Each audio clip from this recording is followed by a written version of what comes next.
This is the Kremlin, citadel of Russian communism. Looking at Russia, we might see it as a country to be studied, as we study other nations of the world. Yet we know that Russia today is regarded as a grave threat to our nation, to our freedom, to the peace of the world. Why so? What makes it a threat? Looking closer, we see a clue. Public display of giant portraits of communist leaders.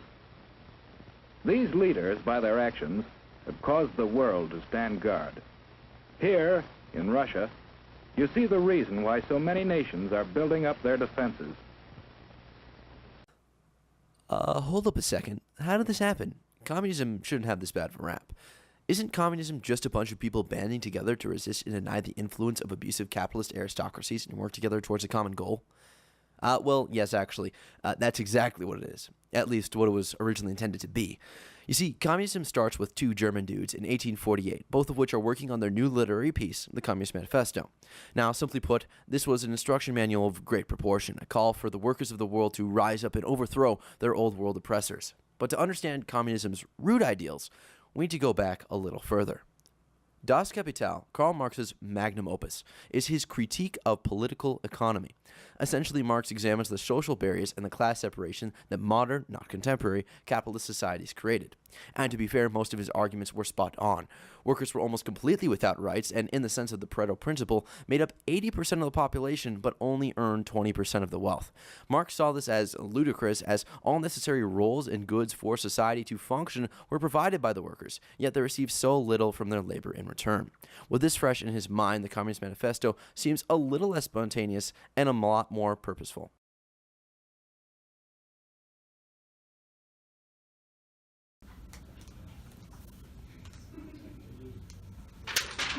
Oh, hey Friedrich, what's poppin', B? Hey, Carl. So I came up with a little addition to the Communist Manifesto. I think it's gonna be pretty good. And we're just gonna I'd like to add in the front. I'll leave that up to you though. Oh. It's a completely matter of preference. It's kind of just some clerical issues. If anyone wants to, start some revolutions, just do some kind of crazy stuff like that. And also, I don't know if you knew, but I made an addition to the front as well, as far as like the cover work. If you just want to check that out. I think it looks pretty good. I think it looks pretty good because historians like the big words. They're gonna give me all the credit.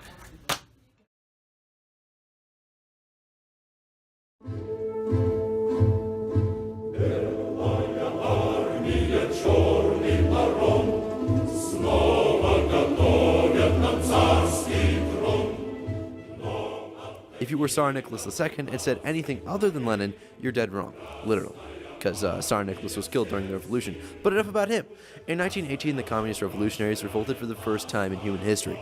Under the leadership of Vladimir Lenin, they overthrew the Tsarist government in Russia and instituted a new communist leadership body. This event, known as the October Revolution, is pivotal to communism's history, as it marks the first time communism is instilled as the doctrine of an entire nation. But enough of me. Let's listen to Lenin himself as he promotes his communist ideals. Hey, my name is Lenin, and I'd like you to join me in overthrowing this abusive capitalist government and joining me on the journey of my 5-year plan and my 3 simple steps to communism. So let's start with step number 1. Overthrowing this abusive, evil government. You deserve better. Step 2. Let's collect all our items together. Let's share, care, and belong in one big family. And step 3. Let's hope the state doesn't abuse the power that you just gave us. But wait, it's Lenin. We'll be fine. You have me here. Overthrow with Lenin. And then Lenin had a stroke and abruptly died.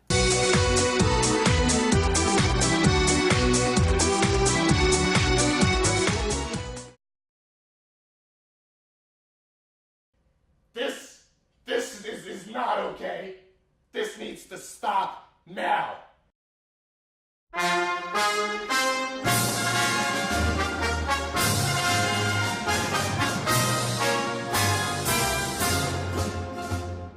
So at this point in the video, you must be asking yourself, where the heck is China? Good question. Mao Zedong was effectively Stalin's Chinese counterpart. Both revolted against their governments at relatively the same time, within a decade, and through World War II built up their respective communist regimes. With the common enemy of fascism all but eradicated, the two became quick allies against an increasingly democratized world. Oh, hey, Mal, what's up? Oh, what's up, Stalin? D, what up? Oh. Are you down for some communism? Oh, yes, I am.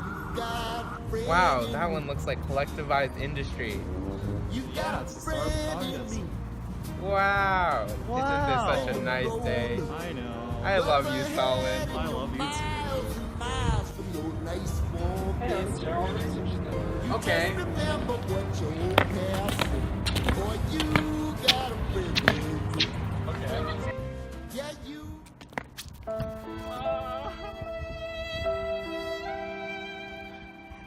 No, Stalin! Who could have done this?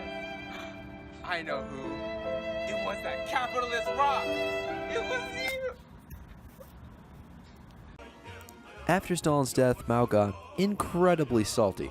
So salty that it sparked a series of events known as the Sino-Soviet split. Essentially, Mao didn't agree with the de-Stalinization of Russian communism, thus forming his own brand of communism much closer to that of Stalin's.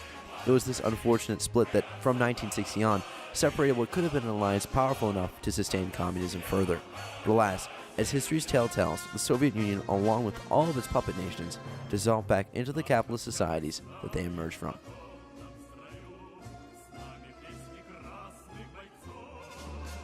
Also, a little side note on those puppet nations. The interesting thing about those puppet nations is that they're all mainly Latin American countries with unstable governments that used to be fascist during World War II. Now, as fascism was eradicated shortly after that period of time, they needed to look for a new strongman leadership tactic. So, socialism, and thus communism by extension, became very popular. And as history also tells, it didn't work out too well. I mean, look at Venezuela right now. I think I have some footage playing. You probably do. I mean, it doesn't look like too nice of a place. I mean, that's socialism for you. That's communism for you. Yeah, I just want to make sure I included that in the video because I can't leave out Latin America, even though, I mean, they're probably going to all swing back to capitalist nations now.